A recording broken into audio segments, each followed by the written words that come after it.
État des lieux des marchés et enjeux techniques pour les jours à venir, c'est l'objet du plan de trading chaque lundi à 12h30 dans Smart Bourse sur Bismart avec les équipes de Bourse Direct et Romain Debris bien sûr à mes côtés en plateau. Bonjour Romain, bonjour, membre de la cellule info d'experts de Bourse Direct. Effectivement, on discutait de la situation de marché déjà vendredi avec vous à l'occasion de l'échéance mensuelle, l'expiration du futur CAC janvier. On est donc sur le futur CAC février désormais. La situation reste compliquée en ce début de semaine, Romain, avec des alertes de court terme qui sont rompus sur la plupart des indices, on peut le dire. Tous les indices majeurs. Voilà. Oui, effectivement, une situation de distribution, une grande phase de distribution qui semble s'être mise en place depuis l'été, avec des hausses, des nouveaux points hauts sur les indices, oui, mais des divergences qu'on signalait, de divergences d'intérêt, et puis de la complaisance du côté des options aussi, qui était importante, qui indiquait que en haut de marché, les opérateurs étaient moins couverts. C'est souvent un signal de risque, un signal comportemental de risque. Il se matérialise là aujourd'hui. Il se matérialise de façon très canalisée encore, avec pas de sell-off, une agressivité qui est assez limitée, et des mouvements qui restent techniques à ce stade pour l'instant, avec en plus du côté justement des marchés dérivés, alors un intérêt qui a un tout petit peu gonflé d'une échéance à l'autre. On avait entamé l'échéance du mois de décembre à 6926 points, et on entame celle du mois de janvier, pardon, on avait entamé celle du mois de janvier à 6926 points, celle du mois de février on l'entame à 7063 points, on est un peu plus haut, et il y a 25 000 contrats futurs de plus, c'est-à-dire 10% d'augmentation de la position ouverte. C'est bien en dessous de la moyenne antérieure qui est aux alentours de 360 000 contrats sur les 5 dernières années. Donc, il y avait une prudence de la part des opérateurs qui sortaient doucement du marché. C'était spéculatif, et ça se traduit donc avec cette baisse. En revanche, les opérateurs entament le mois de février, paradoxalement, plus couverts, plus protégés. En fait, il y a plus d'options de vente, c'est surtout qu'il y a très peu d'options d'achat. Donc, une prudence, du retrait, et probablement des intentions d'intervenir en retrait dans un marché dont on avait indiqué des signaux de retournement possibles, des signaux graphiques, avec notamment une figure en vague de Wolf qu'on va pouvoir observer, et un mouvement qui se passe alors avec des valeurs qui avaient croissance, qui avaient beaucoup performé, qui avaient besoin de consolider un peu, et puis un rebond de début d'année sur des valeurs dites value, qui elles ont accéléré un peu vite et un peu brutalement, et qui ont besoin de construire des figures un peu plus propres, un peu plus nettes, un peu plus solides, peut-être pour repartir.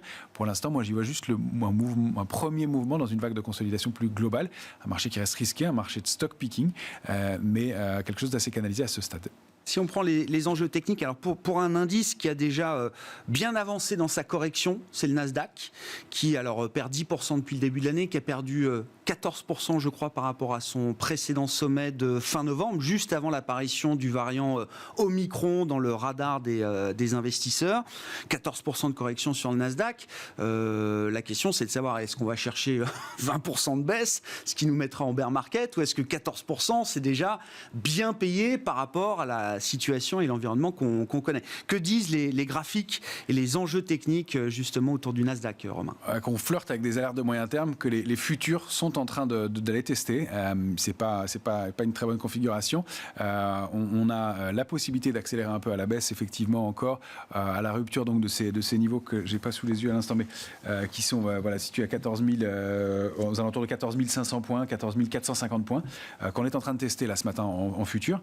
Le risque, c'est d'aller chercher, donc après avoir vécu dans un premier trading range 1, d'avoir rompu et d'être allé chercher en une semaine la borne basse du deuxième, 14 450, 14 550, et puis le risque c'est d'aller chercher le troisième trading range et d'aller chercher des alertes de long terme cette fois-ci, qui effectivement nous amènerait à des baisses de l'ordre de 20% ou autour. On sait, c'est toujours intéressant, alors c'est pas fait pour l'instant, il va falloir voir comment on accélère. On a des supports intermédiaires, une médiane à 13 390 points. On se souvient que la dernière fois qu'on a connu un mouvement de baisse de cette ampleur-là sur le Nasdaq, il me semble que c'était, alors je ne parle pas de la crise Covid, mais en temps de marché classique, si je puis dire, ça avait été en 2018, et à peine on avait entendu le mot bear market et les 20%, le Protection Plunge Team était intervenu, c'était un 27 décembre, et le marché était remonté. Donc il va être intéressant de voir comment se comportent les marchés, les gouvernements, même sur ces niveaux-là. Pour l'instant, on est effectivement dans une phase de correction marquée, on a rompu la tendance haussière. On teste l'alerte de moyen terme, il va falloir voir si en clôture, on maintient ou pas ces niveaux-là, le risque d'aller consolider, d'aller piocher un peu plus bas, il est possible, effectivement, compte tenu du contexte et de la structure. Encore une fois, ça reste assez canalisé pour l'instant, même si les amplitudes sont marquées, elles sont grandes. On aurait pu dézoomer un peu et voir que ce mouvement de consolidation, il est très, très faible au regard des hausses qu'on a connues. À titre d'exemple, et pour donner des proportions, depuis octobre 2020, on a eu 2 échéances de baisse sur les marchés dérivés, dont celle du mois de novembre, et donc 2 échéances de baisse uniquement sur une quinzaine d'échéances de marchés dérivés. Donc un marché qui n'a jamais consolidé. C'est normal qu'il le fasse, et donc c'est pas étonnant qu'il le fasse dans des proportions un peu plus marquées. Dans un environnement de marché où tout va beaucoup plus vite, et effectivement, donc ça impressionne. La vitesse d'efficience du marché est très très impressionnante de ce point de vue-là. Intéressant de noter que dans cette phase de correction, alors du Nasdaq et des indices américains, l'Europe surperforme, les indices européens résistent beaucoup mieux. Très nettement. Que peut-on dire des enjeux techniques justement en Europe pour l'Eurostock 50, en l'occurrence? Si on regarde l'Eurostock 50, il a à peine consolidé. Il est en train d'évoluer toujours dans son canal haussier de moyen terme. Donc les alertes de moyen terme se situent sous 4034. On les a 4078, 4034. Et même s'il était dans cette zone 4078, 4174 ce matin, il baisse plus sérieusement. Mais c'est à peine un coup d'arrêt dans une tendance haussière de court terme. Il n'y a pas de mouvement méchant dans l'immédiat. Et donc, effectivement, encore une fois, un mouvement canalisé, des potentielles accélérations baissières, donc en cas de rupture de cette zone-là, bien de la duplication du canal haussier pour aller chercher une zone située entre 3760 et 3857. C'est assez plausible compte tenu du mouvement qu'on a connu sur les autres indices, mais ça resterait assez modéré, mesuré. Encore une fois, on voit que l'indice évolue au sein d'un très large canal haussier de long terme qui est en violet, dont les bornes sont vraiment les extrêmes. J'ai essayé de donner plus d'informations sur un seul graphique, mais on voit que tout ça reste quand même assez canalisé. Un échec de sortie du canal haussier, et puis cette consolidation qui se met en place, mais vraiment de façon très très modérée par rapport aux autres indices. Si on dézoome et qu'on regarde le CAC 40 français, parisien à présent, Romain, et c'est très intéressant parce que c'est le scénario que vous développiez vendredi ici même à ce micro. L'idée qu'il faut prendre un peu de recul pour comprendre ce qui se passe aujourd'hui et remonter notamment à la période de la fin de l'été 2021. Et ce petit coup de tabac qu'on avait eu au mois d'août, il faut s'en souvenir, qui avait affecté notamment les valeurs du luxe à Paris sur le CAC 40. On en avait beaucoup parlé, ça avait animé la rentrée de Smart Bourse fin août, début septembre. Et vous dites, ce qui s'est passé à ce moment-là, c'est important de l'avoir en tête parce que ce qu'on vit là aujourd'hui, c'est peut-être la conséquence de ce qui s'est passé à la fin de cet été 2021. Oui, c'est dans la suite de ce qu'on a connu, à mon sens, à ce moment-là, le début d'une prise de bénéfices des grosses mains sur le marché, ce qu'on appelle une phase de distribution, où on rappelle que Kering avait perdu 20% en 3 séances dans des volumes qui étaient 3 fois supérieurs à la moyenne. Que des valeurs de cette ampleur-là baissent aussi vite sans nouvelles particulières, enfin, il y avait eu des annonces, mais qui justifient un tel mouvement, c'est qu'il se passe quelque chose et qu'il y a des grosses mains qui ont décidé de sortir. Alors on a connu des rebonds importants à l'intérieur du mouvement, mais ça donne cette idée de phase de distribution après une séquence de hausse qui a été colossale, et donc cette complaisance qu'on lit par ailleurs ensuite au fur et à mesure qui se met en place sur les autres marchés. Alors on a détecté et on avait évoqué ce scénario-là il y a une quinzaine de jours.